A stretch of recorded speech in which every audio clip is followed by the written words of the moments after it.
새날을 저에게 허락하신 하나님을 찬양합니다. 여러분의 심령 가운데 더욱 주의 평강과 은혜가 이 새벽에 함께 하시기를 주님의 이름으로 축원합니다.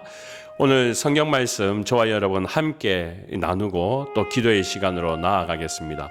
오늘 성경 말씀은 욥기서 19장 21절에서 29절까지 말씀입니다. 제가 먼저 주신 말씀 함께 읽겠습니다.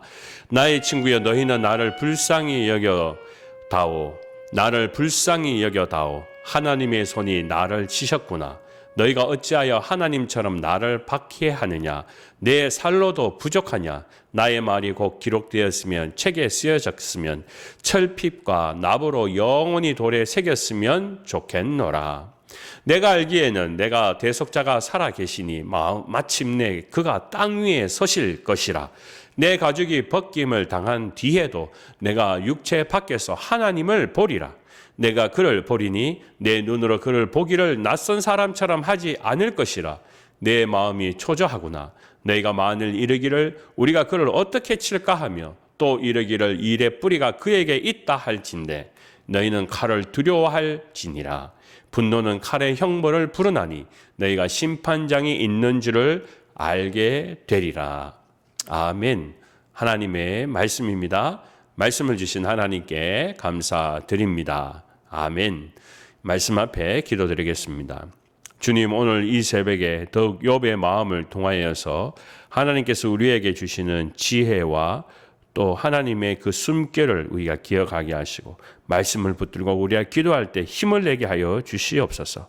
오늘도 저에게 새벽을 허락하여 주심을 감사드리며 거룩하신 예수님의 이름으로 기도드립니다. 아멘.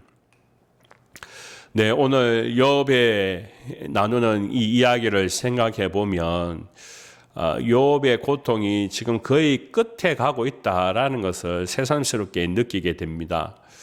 계속해서 여러분께서 욥기를 이 말씀의 책과 함께 나누다 보면은 어제도 그런 내용이었지만 오늘은 조금 더 깊이 나의 고통 속에 들어가 있는 것을 보게 됩니다. 그 깊이에 점점 깊이 들어갈 때 그 속에 같이 있는 사람이 누구냐면 바로 친구들이라는 것입니다. 그만큼 친구들이 중요한데 그 친구들이 나에게 어떤 말을 하느냐가 중요합니다. 그래서 저와 여러분들의 인생사 가운데에도 그렇지 않습니까? 친구가 얼마나 중요합니까? 특별히 우리는 믿음의 친구가 중요합니다.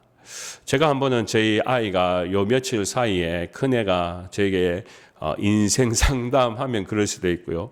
고민 상담하면 하면서 저에게 그렇게 묻습니다. 아빠, 내가 친구가 몇몇 고등학교 때 친구들이 있고 지금 칼리지를 가고 난 뒤에 방학 때가 되면 만나고 또 이렇게 해서 몇 번씩 이렇게 만나게 되는데 그중에 딱 한 친구가 하나님을 부인하는 친구인데 이 친구가 얼마나 이제 부정적인 생각을 가지고 있는지 자꾸 그 친구하고 있으면 나하고 생각이 너무 달라가지고 내가 너무 힘들어. 어떻게 하면 좋겠어? 라고 이야기합니다. 그래서 제가 이제 그 상황에 대해서 잠깐 설명하면서 너가 그 상황을 너무 이기기 힘들고 또 대화를 하는데 너무 부딪히면 또 때때로는 그리스도인들은 이런 일들 가운데 억지로 그것을 참고 인내하는 것도 있지만 지혜롭게 너가 그 상황을 이야기도 하고 그러면서 그 친구에게 너의 그리스도인의 다움을 보여주는 지혜도 필요하다라고 제가 그렇게 우리 아이에게 이야기했던 것을 기억합니다. 그것 때문에 저희 딸은 또 잠깐 이 힘든 시간을 보내기도 하는 것이죠.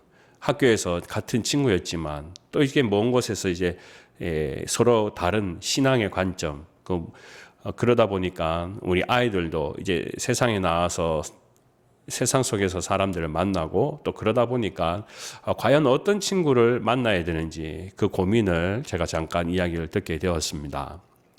오늘 성경 말씀 속에 나오는 욥이라는 사람도 그 주변에 세 친구가 있지만 이 친구들은 다 불황당 같은 친구입니다. 믿음을 가지고 있는 친구들이지만 이 욥의 마음을 이해하고 그 상처를 덮어주고 또는 권면을 통하여서 그를 믿음을 북돋우고 기도를 위해서 있는 것이 아니라 자꾸만 헐뜯습니다. 주변에 있는데 계속 사람을 못 살게 굽니다. 그래서 요업은 오늘 이 성경의 말씀에 뭐라고 이제 드디어 마지막처럼 이야기하느냐면 나의 친구야, 너희는 나를 불쌍히 좀 여겨다오. 그렇게 이야기합니다. 나의 친구야, 너희는 나를 제발 불쌍히 여겨다오. 여기 불쌍히 여겨달라는 것이 무엇이겠습니까? 이 불쌍하다라는 거는요, 측은하게 봐달라는 겁니다. 예. 여러분, 친구에게 누구에게 나를 좀 불쌍히 여겨달라, 그런 말 하는 거 이게 쉬운 일이겠습니까? 재작년부터 윤석열 대통령과 고위 관료들이 계속해서 특검으로부터 재판을 받았습니다. 그러면 재판이 이게 한두 개가 아닙니다. 그럴 때마다 재판장 앞에서 자기의 마음을 변호해야 됩니다. 이렇게 해서 이런 전차로. 어떤 사람들은 난 떳떳합니다 하고도 이야기하겠지만 마지막 재판을 앞두고 이제 판결 앞에 재판장이 묻습니다. 혹시 당신 고위 관료로서 하고 싶은 말이 있습니까? 재판부에 하고 싶은 말을 한마디 하십시오 하면은요, 이렇게 이야기하더라고요. 재판장님, 제발 선처해 주십시오. 그렇게 이야기하더라고요. 물론 여기에는 여러 가지 상황적인 이유가 있겠지만 그 선처해 달라는 것이 무엇입니까? 나를 제발 좀 불쌍히 봐 주십시오라는 겁니다. 그 사람들이 뭐가 없겠습니까? 돈도 있습니다. 명예도 있습니다. 학력도 높습니다. 나라의 관료였으면, 이제 그분들이 수장이었으면 그는 엄청나게 세상에서 우리가 말하는 세상에서는 높은 관료입니다. 그런데 재판장 앞에 딱 섰더니 마지막으로 하는 말이 재판장님, 나를 제발 좀 불쌍히 여겨 주십시오라고 합니다. 그럴 때 그 관료가 사실 자기 자존심을 지켰더라면 어떨까요? 괜찮습니다. 아무 때나 하십시오. 저는 뭐 죽든 살든 괜찮습니다. 저는 감옥에 가서 20년, 30년 살 수 있으니까 뭐 마음대로 하십시오. 이렇게 해도 되겠지만 그가 재판장 앞에 제발 선처를 해 주십시오. 나를 불쌍히 여겨 주십시오 하면서 자신의 자존심을 다 내려놓더라는 것입니다. 오늘 욥은 그런 과정이 아닐까요? 자신이 가지고 있는 자존심을 다 내려놓습니다. 그러면서 하나님뿐만이 아니라 친구들에게까지도 얘들아, 너 나를 좀 불쌍히 여겨주면 안 되겠니? 하고 그렇게 이야기합니다. 이건 저는 상당한 용기라고 생각합니다. 그만큼 친구들인데, 자기 자존심들인데, 그럼에도 불구하고 자기를 내려놓고 나를 불쌍히 여겨달라고 이야기합니다. 오래전에 제가 이제 교회에 섬길 때 노숙자를 돕기 위해서 점심을 프리로 만들어가지고 샌드위치를 만들어서 걸식자들에게 나누어 주는 봉사를 교우분들과 함께 했었습니다. 그래서 홈리스가 있는 분 그 지역에 가서 프리런치라고 받아가세요라고 이야기하면 어떤 사람들은 땡큐 그러면서 받아가면서 인사를 합니다. 그런데 어떤 사람은 묻습니다. 이 안에 뭐가 있어요? 라고 묻습니다. 그래서 저희는 아주 상냥하게 대답했습니다. 이건 안에 치킨 샐러드가 있어서 드시면 됩니다. 라고 했더니 나는 햄 샌드위치를 더 좋아합니다. 그래서 이거 안 가져가시겠어요? 저는 안 먹습니다. 그렇게 이야기하더라고요.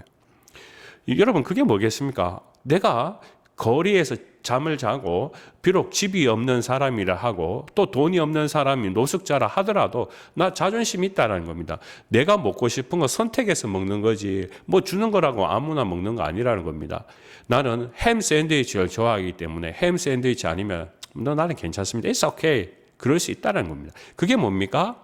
어떤 사람에게든 자기 자존심이 있다는 겁니다. 그렇지 않습니까, 여러분? 우리가 돈이 없으면 무조건 자존심을 낮춰야 됩니까? 그렇지 않습니다. 집이 없으면 무조건 자존심 없이 살아야 됩니까? 그렇지 않습니까? 저도 자존심이 있습니다. 작은 교회를 한다 하더라도 저는 자존심이 있습니다. 자, 그런데 중요한 건 뭐냐면요. 이 자존심을 우리가 그만큼 내려놓을 때 또 불쌍히 여달 이 말을 한다는 그만큼 뭐겠습니까?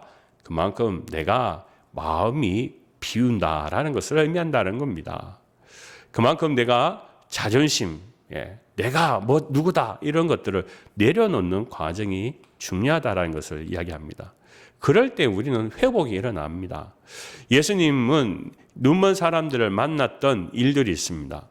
그때 눈먼 사람들이 했던 말이 있습니다. 다윗의 자손이여 우리를 불쌍히 여겨 주소서라고 했습니다.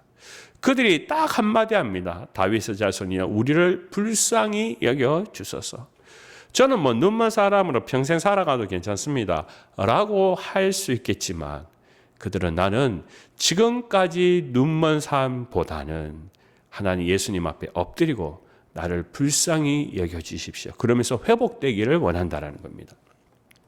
예수님 앞에 귀신 들린 딸을 보고 있는 한 어머니가 이렇게 외칩니다. 주여 나를 불쌍히 여겨주소서. 개들도 자신의 주인이 먹는 밥상 아래서 떨어지는 부스러기를 먹지 않습니까? 그러니까 나를 불쌍히 여겨주십시오라고 고백했습니다. 여러분 이게 얼마나 비참하다고 하면 비참하겠습니까? 그렇지만 자기 자존심을 다 내려놓습니다. 왜요? 주님 앞에서요. 저는 그렇습니다. 저도 자존심이 있지만 그렇지만 우리 교회를 위해서 함께 하나님 앞에 기도할 때는 나는 불쌍한 사람입니다. 주님 무지한 목자입니다. 주님 나를 불쌍히 여겨주십시오. 그렇게 주님 앞에 기도를 드립니다. 욥이라는 사람은 어려운 시련을 만나는 것도 힘듭니다. 그런데 주변의 친구들이 참으로 이상한 소리, 너는 숨겨진 죄가 아직 있기 때문에 너의 몸이 회복되지 않는 거고 너희 자녀들이 죽은 거고 너가 회개하지 않기 때문에 지금까지 하나님께서 너를 눈밖에 낸 사람이라고 그렇게 이야기할 때 그의 친구들의 이 이상한 말들 속에서도 친구들아 나를 좀 불쌍히 봐주면 안 되겠니? 라고 고백하는 것이 바로 욥의 마음이었습니다. 그런데 이 욥은요 그게 중요한 게 아닙니다.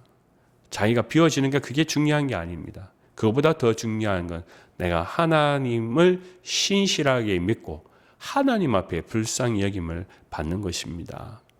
오늘 그렇기 때문에 오늘 이렇게 이야기하죠.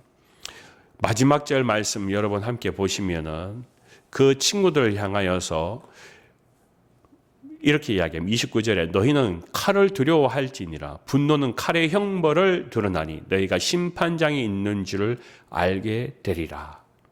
여기 보십시오.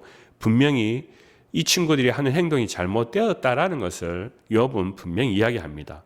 너희 마음속에 분노의 칼이 있어서 그 분노의 칼이 형벌을 부를 것이다 라고 이야기합니다. 그러기 전에 마음을 고쳐먹고 재판장이신 하나님이 이 상황을 다 알기 때문에 너희가 나를 불쌍히 여기는 건 그게 지금 너희가 해야 할 일들이다 라고 이야기하는 것입니다. 오늘 저와 여러분들이 믿음을 지켜가는 데 있어서도 우리는 하나님 앞에 철두철미하게 하나님 나를 불쌍히 여겨주십시오 하는 이 신앙의 믿음의 고백과 또 기도가 필요합니다. 베드로전서 2장 20절 말씀에 보면 죄가 있어 매를 맞고 참으면 무슨 칭찬이 있으리요. 그러나 선을 행함으로 고난을 받고 참으면 이는 하나님 앞에 아름다우니라. 마치 욥의 모든 고난과 인내를 베드로는 다 알고 있는 것처럼 오늘 이 베드로전서는 그렇게 이야기하고 있습니다. 욥은 그가 가는 고통의 길들은 마지막 그의 선을 행함으로 말미암아 고통받으면서 참아가는 일입니다. 그렇기 때문에 하나님 앞엔 아름다운 행함을 드러내는 그런 장면이기도 합니다. 저와 여러분들이 가는 우리 이 믿음의 길과 조이풀 교회 그것은 바로 오늘도 우리가 여전히 하나님 앞에 엎드려서 주여 나를 불쌍히 여겨 주십시오. 우리 사랑하는 교회를 불쌍히 여겨 주십시오.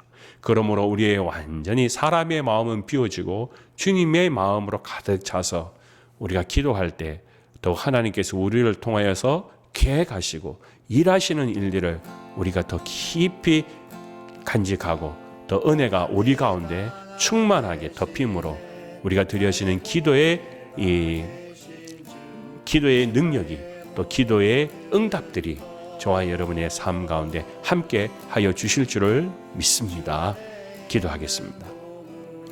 아버지 하나님, 오늘 이 새벽에 우리가 하나님 앞에 더욱 불쌍히 여김을 받은 자로 욥처럼 간구합니다. 성령께서 친히 함께 하시고 복을 내려 주시옵소서. 오늘 이 하루의 처음 시작과 끝을 주님께서 기억하시고 복을 내려 주실 줄 믿사오며 오늘도 살아계신 예수님의 이름으로 기도드립니다. 아멘.